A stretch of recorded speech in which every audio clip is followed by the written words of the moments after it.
भगवान विष्णु के चार धामों में से एक द्वारका गुजरात के जामनगर डिस्ट्रिक्ट में अरब सी के किनारे बसा एक छोटा सा शहर जहां हजारों कृष्ण भक्त दूर दूर से प्रभु की सिर्फ एक झलक देखने को आते हैं। भागवत पुराण के 10वें अध्याय के अनुसार कंस का वध करने के बाद श्री कृष्ण पूरे यादव वंश के साथ मथुरा में रहने लगे। कंस की मौत से क्रोधित होकर उसके ससुर जरासंध ने मथुरा पर हमला कर दिया। एक के बाद एक जरासंध ने मथुरा पर 17 बार हमला किया।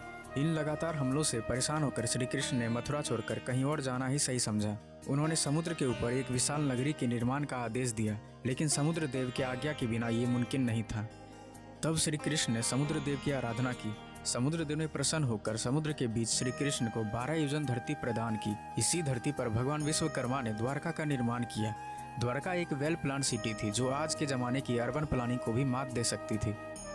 सड़कें, सोने के महल, बड़े बड़े दरवाजे, बगीचे, तालाब और सब कुछ एक बेहतरीन स्ट्रक्चर के साथ बनाया गया था। नगर के बीचों बीच था श्री कृष्ण का महल, जो यहाँ की सबसे खूबसूरत मीनार थी। जब ये नगरी पूरी बनकर तैयार हो गई, तब श्री कृष्ण अपनी योग माया से अपने परिवार के साथ पूरे यादव वंश को मथुरा से द्वारका ले आए और इसके बाद उन्होंने मथुरा जाकर जरासंध और कालिया वंश से युद्ध किया।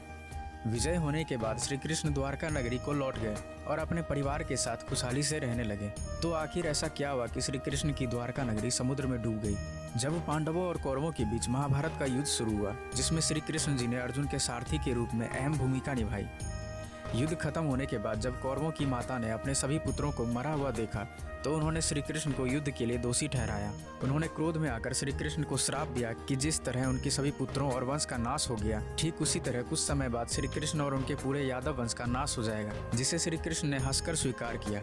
लेकिन माता गांधारी के श्राप के साथ एक और श्राप था जो यादव वंश के सर्वनाश होने का कारण बना। एक बार द्वारका के निकट बसे एक पवित्र जगह पिंडारक में कई बड़े साधु संत पधारे थे।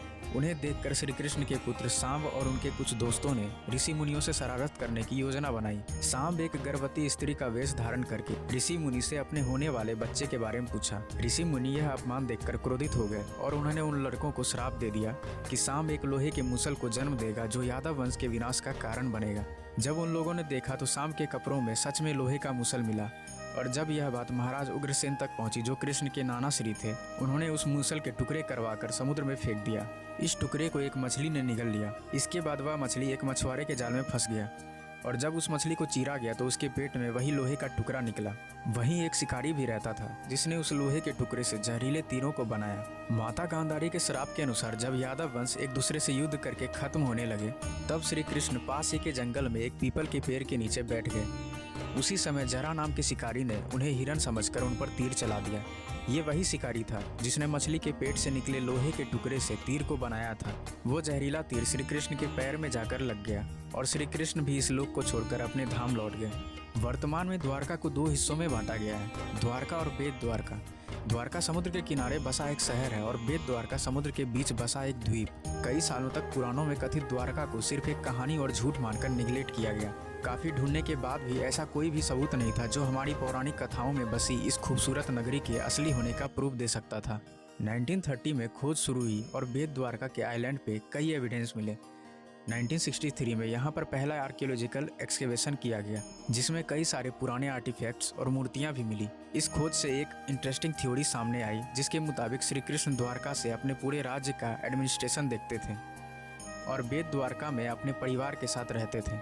इसके बाद साल 1983 से 1990 के बीच एक under water archaeologist doctor SR Rao और उनकी टीम इस मिशन को पूरा करने के लिए आगे आई। पानी के अंदर बहुत दिनों तक ढूंढने के बाद उन्हें पानी के नीचे एक अद्भुत नगरी के अवशेष मिले। उस नगर के दीवारों की मजबूत नींव के साथ कई पत्थर, खंबे, मूर्तियाँ, इरिगेशन सिस्टम और भी बहुत कुछ पानी के अंदर से मिला। अरब सागर के नीचे से जो अद्भुत नगरी के अवशेष मिले थे वो द्वारका के ही थे। लेकिन आखिर इस बात का अंदाजा कैसे लगाया जा सकता था कि पानी के अंदर से ग्राउंड लेवल से कई गुना नीचे जो रूम्स मिले हैं वो श्री कृष्ण की नगरी द्वारका के ही थे? इस बात की पुष्टि के लिए आर्कियोलॉजिस्ट ने उन पत्थरों की कार्बन डेटिंग निकालने का फैसला किया। कार्बन डेटिंग एक ऐसी प्रोसेस होती है जिसमें एक्सपेरिमेंट्स के थ्रू पत्थरों की पॉसिबल एज निकाली जाती है। डॉक्टर नरहरि आचार्य ने महाभारत में मेंशन ग्रहों की स्थिति और एस्टेरॉइड्स की जानकारी जानकारी से ये कैलकुलेट किया कि महाभारत का युद्ध 3126 BCE में हुआ था। महाभारत के हिसाब से द्वारका का निर्माण भी द्वापर युग में ही हुआ था और इन पत्थरों की कार्बन डेटिंग निकालने के बाद पता चला कि ये पत्थर उस समय में से काफी क्लोजली रिलेटेड है। लेकिन पत्थर तो किसी भी समय के हो सकते हैं, तो फिर इस बात का स्ट्रांगली एविडेंस कैसे कंसिडर किया जा सकता है। और इसीलिए आर्कियोलॉजिस्ट ने समुद्र के अंदर मिली इस नगरी का एरिया नापना शुरू किया और सरप्राइजिंगली इस एरिया का मेजरमेंट था 12 योजन्स, जो कि भागवत पुराण के अनुसार उस धरती का माप था जो श्री कृष्ण को द्वारका के निर्माण के लिए समुद्र देव ने प्रदान की थी। सिर्फ यही नहीं, स्थान पर बड़ी संख्या में लंगर भी पाए गए, जिससे ये पता चलता है कि द्वारका एक ऐतिहासिक पोर्ट था जहाँ से भारत दूसरे देशों से सालों तक व्यापारिक संबंध स्टैब्लिश करता रहा।